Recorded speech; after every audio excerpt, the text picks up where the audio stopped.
why did you buy the set? And he said, because you couldn't just buy one. True story. I actually had that happen when I watched WWE. So, guys, if you got a girlfriend, you want to buy them a new front end, don't charge it to the home credit card. Never works out for you. I had my, I had my little high flyers, a lot of them, and I didn't book them much because they didn't know how to sell. and they wrestled too fast for me to process.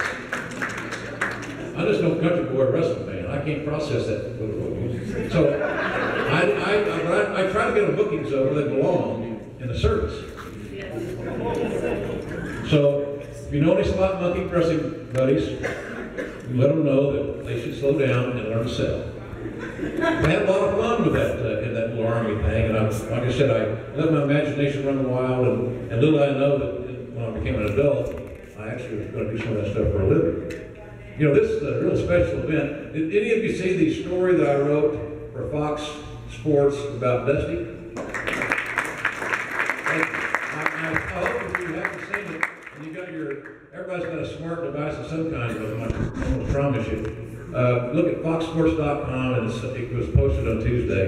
But it's getting a lot of traffic, a lot of hits about Charlotte and about Dusty. And I had a chance to talk to Magnum TA, who's going to induct into the Hall of Heroes tomorrow night, and Michelle, that's his widow, and his daughter T will be here. Talk to Cody. Cody's in Vancouver filming a television show. Can't be here for that reason. But it's a good story. I talked to Tony about it, Tony Schiavone about it. It was a nice story about the dream. And it brought to mind a story that we were in Raleigh. Anybody here from Raleigh? Yeah. Really? Yeah. I'm kidding. Has anybody here ever been to Dorton Arena? Yeah. You know it's not air conditioned, right? You know that. Well, we were there doing a TV shoot. And back in the day with Crockett, and the first show they called the B Show was always Bob Cobb and me, who I love working with Bob. Just a wonderful human being. If everybody in the wrestling business was as good a human being, as honest and honorable as Bob Cobb, then the business would be much better off. So Tony and Dave would come out, we set the table with them, kind of do the warm-up, we're the warm-up act with NWA Pro Wrestling. And then if there was one clearance in the market, it was Worldwide Wrestling with Tony and David, and they did the A show. So we're in Raleigh, we're going to do a big taping, and sometimes, man, it is scorching hot, and the lights at the TV, there's light trees, it's been even hotter, and again, no air conditioning. And we had, ironically, Jim Barnett was there. So I'm entertaining him to some degree out there in the heat, and he's sweltering. He's moldy like a chicken.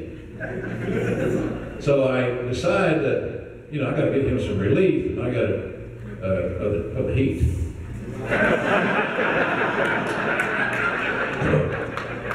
So I said, well, let's go to Dusty's locker room.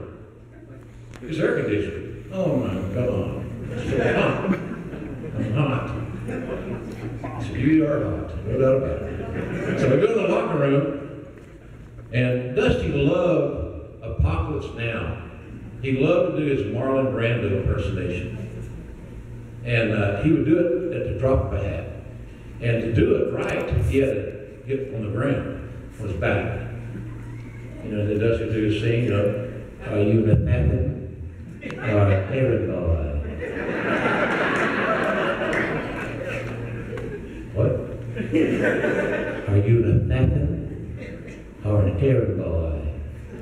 So that was his deal. That was all. That's all the material he had. So we walk in this dressing room. He's on the floor wearing nothing but his Austin Hall cowboy boots. Nothing. And he's right in the middle of, are you Nathaniel or an errand boy? I mean, everything is on full display. Big Dust is right there for everybody to see. I thought that Arnett was going to have a stroke. And I needed to get him out of there because if he passed out, there wasn't a damn soul in the building going to get him mouth-to-mouth resuscitation. So I got old Jimsy out there, and he said, "My boy, I thought I was going to change teams." Because he did that all the time. He had no clothes on. So he was hot, you know, it's Dusty. Dusty came in, put his boots on, everything else off. He just walked around and had conversations with you. The only thing he didn't want to do is be sitting in a chair when Dusty come up to you to talk to you. Because old Big Dust was there. And I didn't need to get eye to eye with Big Dust, I can promise you. Worker in it, Mr. Barnett. He's an interesting man. Interesting man. You know, another Mid-Atlantic legend, in my estimation, he's here at the Fan Fest, Jim Cornette. I love Jim Cornette. Talented guy. I have a story I want to tell about that. You know, it's the shits when you get old. Now I got that. That's okay. Corny has this, for you that know him, has this innate fear of flying. Horrifically afraid. And unless you've flown with him, you really can't understand how bad it is. And I feel badly for him. No joke. It's not a pretty sight to be that afraid of anything that just overcomes you. And you know, I love Corny stories. Corny told me a story one time about when he and Kenny Bolden were growing up in Louisville. You know, and Corny's a big wrestling fan. They went in the backyard to wrestle. Now, can you imagine Corny and Kenny Bolden wrestling? They did, in the backyard. Corny was telling me about Kenny and his good old buddy Kenny Bolden. He was probably about 3 or 4 ribs over 400 as we speak.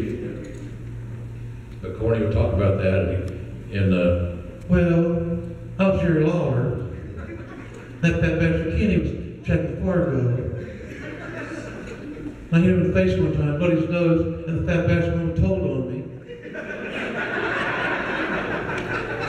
Kenny and Corny, what a combination. This should go on the road.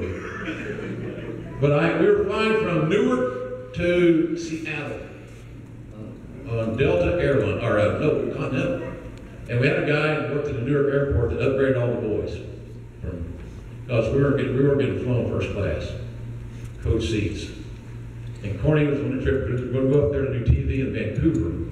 So to save money for the company, we're flying from Newark to Seattle. Then we're going to drive from Seattle to Vancouver. And it was on a Sunday morning, and TV was of course Monday Night Raw on Monday, and as a rule. So Corny and I are we get a seat, get upgraded, and I'm praying that his seat is far, far, far away from mine. Somebody else needed to have the honors of flying with Corny on this flight. It's a long, about a 5-hour flight.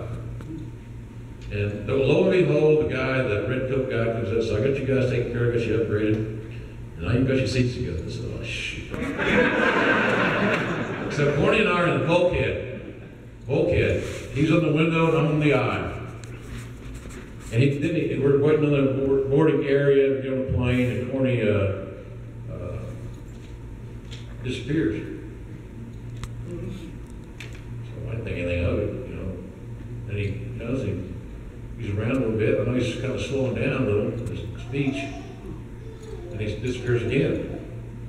He's got this plan on his medication, on when he takes things, and how long it lasts, and how long it will stick with him. So whatever it was he was taking was to put him under. So he would sleep the vast majority of the flight, and which sickened the hell out of me. So everything was working like a champ. We boarded, we took our bulkhead seats in first class. I had my little iPod thing, you know, fancy Dan deal, little ear goods, listen to music, corny, sleep. He's laying on me, you know, here. I don't care. I just didn't want to wake him up. So the flight attendant starts to reach over and ask me, what's something to drink before we take off? And I grab her on the hand and say, oh, no.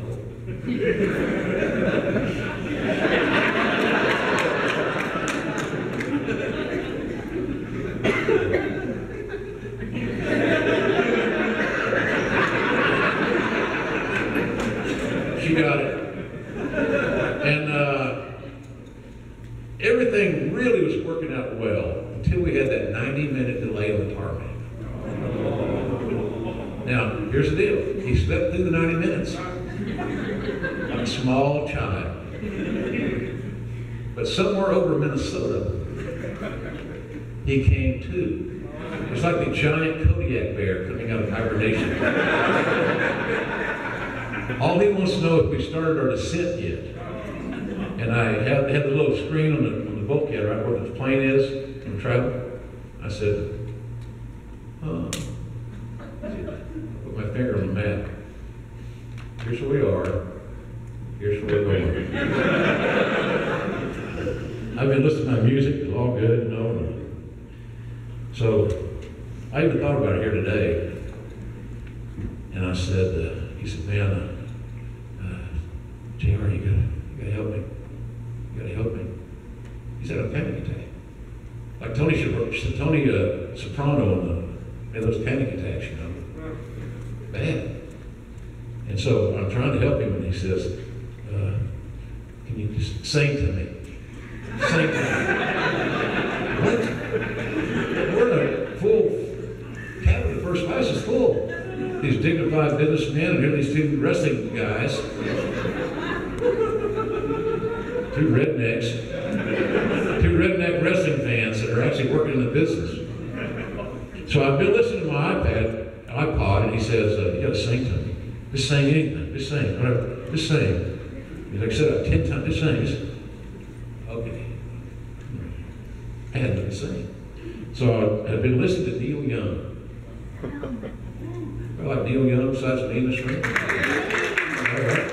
So I says, here's what I sang. I wrote it down to be authentic.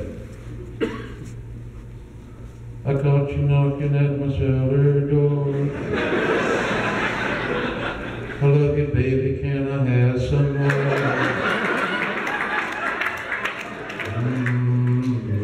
The damage done.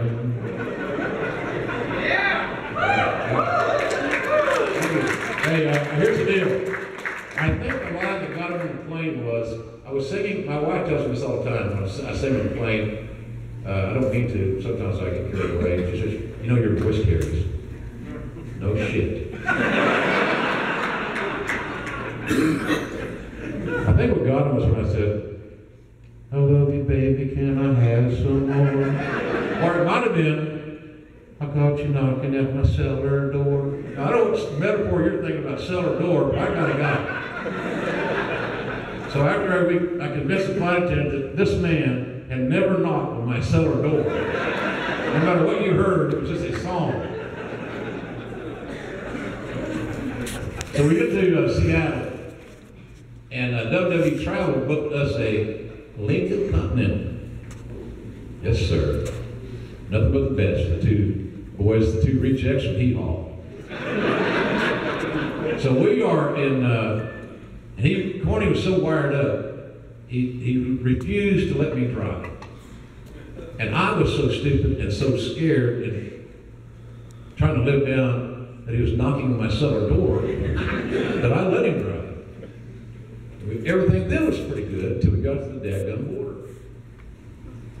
Canadian border.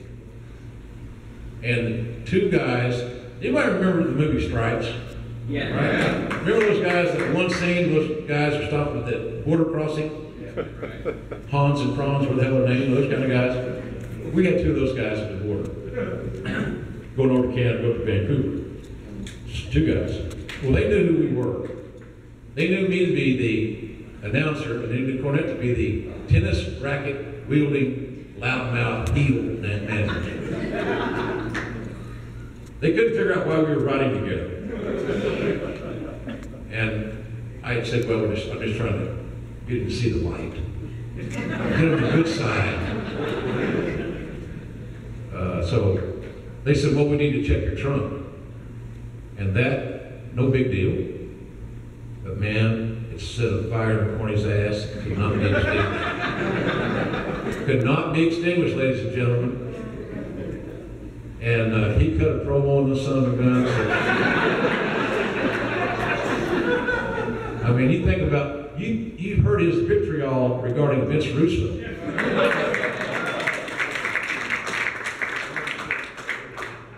That was somewhat mild when he told these two uniformed, armed men that we didn't know at the Canadian border. Green tea. Thank you. My blood pressure. So, the bottom line was that they wanted to look in our trunk, which only had my bag and Corny's bag. Now, I didn't have anything to hide in my bag. Suit, you know, clean underwear, necktie, CPAP machine, shaving kit, normal stuff. I had no idea what Corny had in his bag.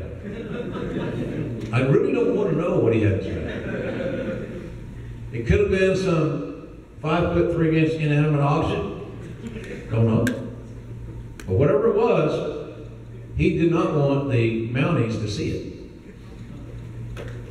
And when they said that they wanted to look in the bag, and he cut his promo, I don't remember the whole promo other than there was a line in it that said, "You dirty do-right son of a bitch."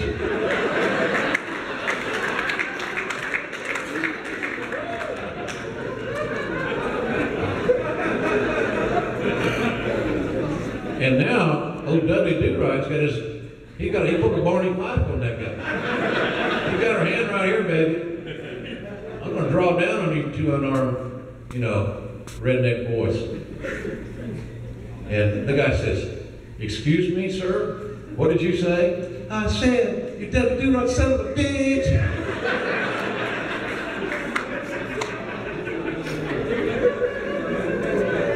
So now they're getting ready to put us in this little room while they go bumper to bumper in the car. Because they said, these two guys have got to be on drugs. They can't be both that stupid to say, to curse out an officer who's armed. So I got the guys over there and I said, "Hey, you guys see what he's doing, right?" "What do you mean?" I said, "Look, you've seen us on TV for years. That happened to me. JR helped grew up with you. You know, I don't like him. But I was in the heel, goddamn, in the heel.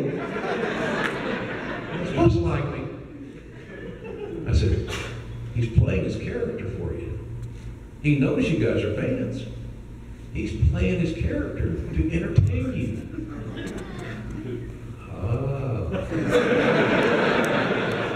I said, "So if I were you, I'd just kind of play along with it, have some fun with it, and then let our ass go. We got to go to Vancouver. We're going to be on Raw tomorrow night." So I tell you what I'll do. Just get us out of here. We'll be sure to say hello to you on television tomorrow night. Wrong. But they didn't know.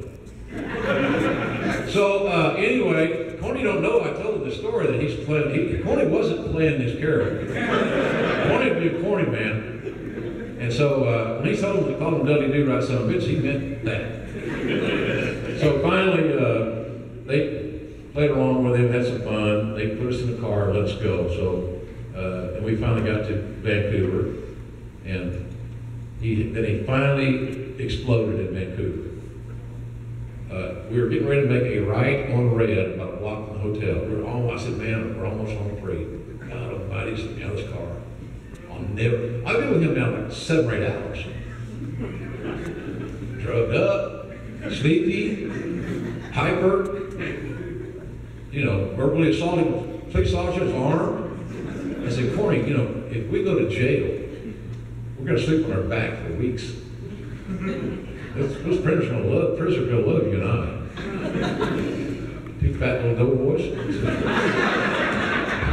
We'll be selling our ass for cigarettes." That did not interest me. So we got to Vancouver, and we're getting ready to make a right on red at a stoplight. However, as you all know, if you're making a right on red, that doesn't mean that these people here are sacrificial lambs. You still let them cross when the crosswalk says walk. That rule had not gotten to Louisville yet. And we're in this great big Lincoln Continental, big truck, you know, big boat. And the last thing I could really tell you, factually, was that he got his feet up on the steering wheel, leaned back in the seat, and was stomping on the steering wheel with his feet, like a child in a temper tantrum. And I wanted to honk, honk, they were honking everybody. The cars jumping, and we finally made the turn, and I was never so glad to get to the hotel in my whole life. And I still to this day don't know what he had in his room, but he just made sure that those guys knew, you're not gonna look at my shit. Tell the dude right past, I'm gonna look at my shit. And so they did, but we had fun. So the wrestling business was full of characters. Like Dusty, you know, are you the fat one or the hair? You don't have that anymore. It's a lost art of these big personalities, these characters. Because now, what you find is a large segment of the beloved wrestling community are young men and women who are playing the role of what they perceive a pro guy they announced. But I didn't know what the reaction had on the couch crowd care, you know, or not. But it was a little overwhelming. I can tell you a story there. You know, it had been planned, I was told. Todd Grisham told me that he had been called into the office and told that in the fall of 2007 that he would be my replacement on Raw. And he was going to be my replacement on Raw. This is after he and I started working together on SmackDown. He said, you know, back in 2007, they told me I was going to be, the fall was going to come, new season, and I was going to replace you on Raw. I said, I didn't know that. So he said, yeah, that's what I was told. He said, then I went to the powers that be and I asked, you know, what's the status of my deal replacing JR? They said, well, did you hear that reaction he got in Chicago? Yeah, we can't take him off the show now. So it kind of shut down the Todd. He ended up doing, he's at ESPN now, doing good, making a good living, and he's doing a lot of boxing, MMA for ESPN. He's a great guy. So that was the whole plan, was that for Lawler and I to go into the Hall of Fame in 2007, and then bust us up at the end of the season, or the beginning of the new season, the fall, and I would go off the air, and Jerry would do whatever they were having to do. But they found out that people really liked our work, and we had made an emotional attachment. We had connected to our audience, which is what every wrestler should strive to do, is connect to your audience. And so it was really overwhelming for me. I cried like a little small child, and it was not fake tears. It wasn't Jimmy Swaggart tears. Jimmy Swaggart cried, he caught that hooker on the airline highway in Baton Rouge. They already had we never got the payoff.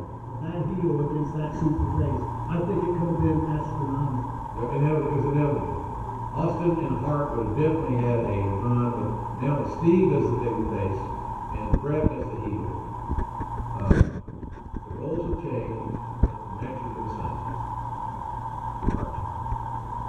They like each other, they respect each other, their styles coincided, they have great chemistry, and they had a similar philosophy. And anytime as a booker or a manager or a creative person that you can be talented at the same basic philosophy, both willing to share match time. They don't have a problem selling or whatever. You know what I mean? They just had it, and they would have definitely had a great run. It just unfortunately fate intervened, as you said, and it didn't work out. But you can see the chemistry they had. I always tell young talents, say, give me one match to go watch. Well, I'll give you two or three. But, you know, you can watch any Flair Steamboat match, especially that 1989 WCW stuff. Really good. There's three of them one year that were, you know, all-time greats. And I had lucky enough to call them all. Great music. Try to get a lyric to it.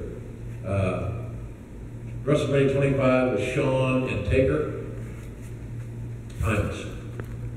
Timeless.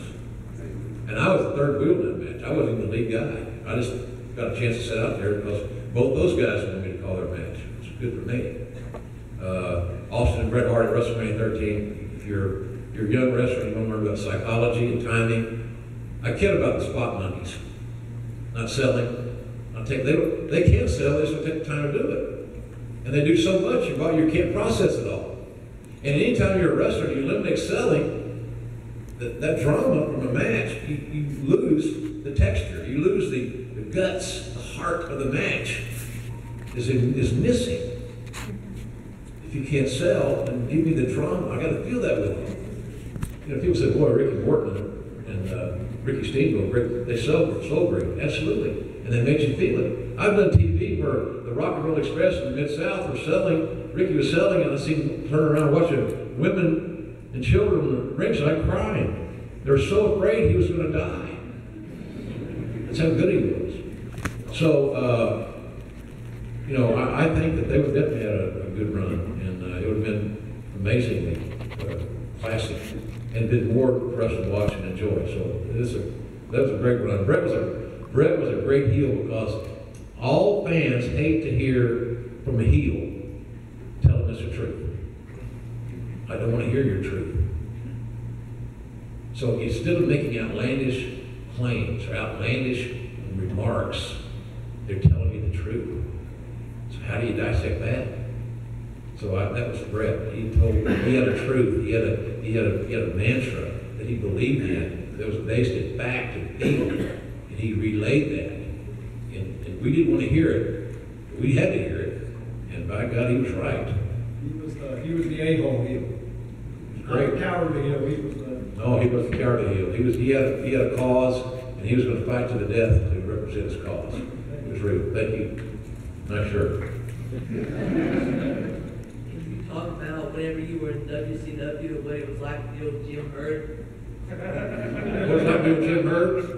Well, if you got him about 3 or 4 gins in him, he's a cake. Turner made a lot of, not Ted, and Ted will take the responsibility because it's buck stopped him, but the Turner management made mistakes with who ran WCW. The best guy to run WCW, in my opinion, and you're not going to be surprised to say this, is Bill Watts. He had because he had the most product knowledge. But we started off there with Jim Herd and Kip Fry, and I like Kip Fry. I like Jim Herd. They just didn't have the product knowledge that was necessary to make the booking decisions and the personnel decisions that were required. Good guys, but Herd, and I got a bad rap sometimes with Herd because I was considered Herd's guy. Let me tell you how that worked out. I was single. I lived in Atlanta. As I have referred to, I was between marriages. I don't think some of us are married to, let me tell you. I got the best wife in the world right now, 28 years. And that's like 180 in wrestling time. But she's a fan. And she's a football fan. I don't think she's in here, is she? He's heard all this stuff. And when I first met her, she didn't drink, no drugs, went to the gym every day, and she could really roll a good joint. I didn't take no stinking test. Not that bad. Hey, it's AIDS. But anyway, she was I was alone a lot. She was a flight attendant, so I was single. And so Herb lived in Atlanta 4 days a week, go home on Fridays. So there she is, she stepped in. Hey honey, I just told her you could roll a good joint. Used to. I'm 64 for God's sake, you think I do that anymore? Crazy? Easy. So Mr. Herd and I were socialized. He had nobody else to hang with. And he had Ted's money, expense account. So we'd go eat the best steaks in Atlanta and have, I remember one night he just had a drink. He said, what are you going to have? He said, gin. It takes a lot of gin to run this engine. He used to drink that gin, baby. And so I hung around with him. And the other reason is because all the guys in the esteemed booking committee beat the door down at 5 o'clock to make their flights back to Charlotte or wherever it may be. And they didn't stay late. I stayed late. Who else finished the television shows? I finished the TV shows. And Herd was there. He'd come in. I'd be there working and trying to get everybody's notes together and do the shows that we're going to tape the next day or two. What are you doing tonight? Oh, just working. Want to go eat? Yeah. Ted will buy us a steak. Let's go. So Herd was not bad. I mean, he wasn't qualified to be the head of the department, and he realized it once he got there, and I think that frustrated him because he's a guy that wanted results, and he couldn't get the results he wanted because he didn't have the product knowledge. It was a frustrating, no-win situation. And he found himself in his late 50s, early 60s, babysitting a bunch of guys that were making more money than they ever dreamed they'd make, and they thought it would never end, and they were high maintenance. The booking committee was a complete train wreck, and anytime you have bookers involved in their active talents, you're asking for trouble. You cannot tell me they can be objective. You cannot tell me they won't take care of their buddies. We all did it, and it's wrong. And he didn't know how to deal with that. So it wasn't a bad guy. I always thought he took a tough rap. And he tells me I can't do it. Okay, you'll do it. You'll be fine. I'll handle it. So I sent a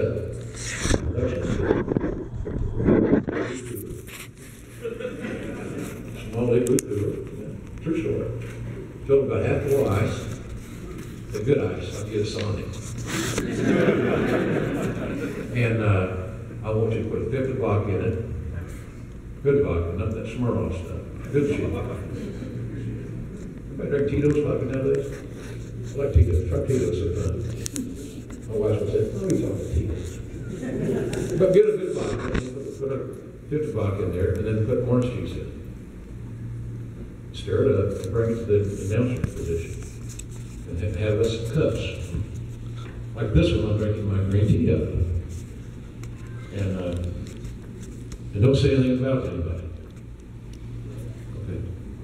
So he brings it out there, and Gordon's really nervous, and he's just, he didn't think he'd be Gordon for 4 hours. And I tell you, that's hard work.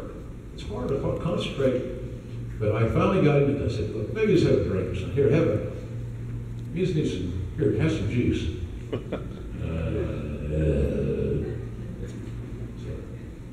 I said, humor me. Take one drink of the juice. So I guess just to keep me shut the hell up, he tried it. And he realized there was a fifth of vodka in that thing. And he became Gordon again. And that was my favorite moments because I helped Gordon be Gordon again for one glorious night on TBS. He belonged to be on TBS. He deserved to be there. And I felt like I did something good for the rest of the business that night with the help of vodka, igloo cooler, and orange juice. In Las Vegas, at Caesar's Palace. The production meeting the day before the show, Saturday. And Vince said, I want to introduce Jim Ross. He's just joined us. Jim, stand up. I stood up. It was like pointing at I felt like I had boogers hanging in my nose. Everywhere. And it was a little murmur. Reminded me of Blazing Saddles. Murmur, murmur, murmur. So I was the guy from the enemy. There was a strong competition WWE, WCW. There was a lot of love there. Because unfortunately, they both want to put each other out of business, which didn't help any of us. Anybody in this room or any of us. But nonetheless, the way it was. But the two guys that helped me, that embraced me, literally and figuratively, were Gorilla Monsoon and Bobby Heenan. Gorilla was my guy. Good guy.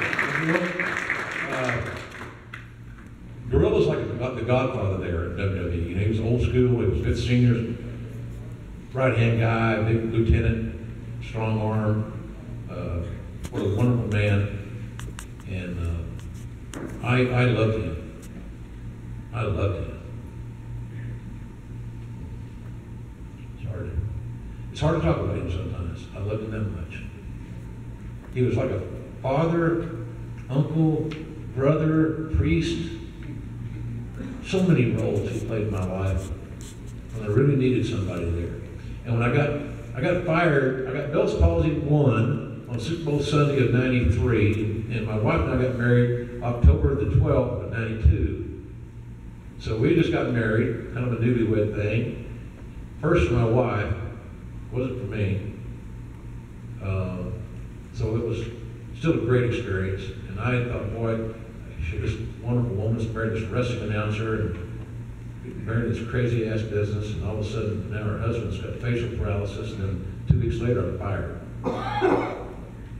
And I came back, when Vince got indicted, I came back and worked a good draw with Randy Savage. And we had good ratings, but then when Vince got exonerated, which was great, they didn't need me anymore, and they let me go again, but I figured that was going to happen. So I had a nice out clause, a nice back end deal, so it was good, no problem. But Gorilla was so upset.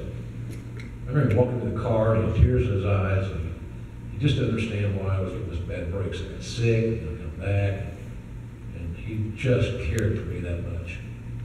So he was a wonderful man, and I learned from him a lot. I learned to care for my talents.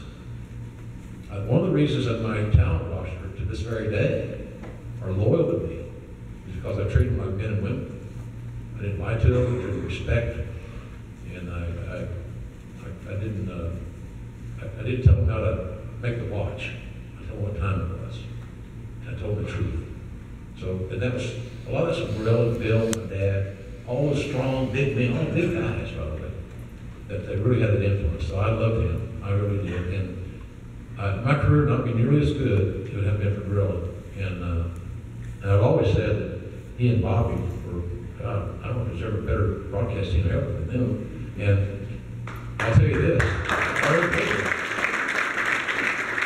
I will tell you that I think that Bobby Heenan, when it comes to wrestling, managing, broadcasting, any other creative, there's never been a bigger, more talented guy, bigger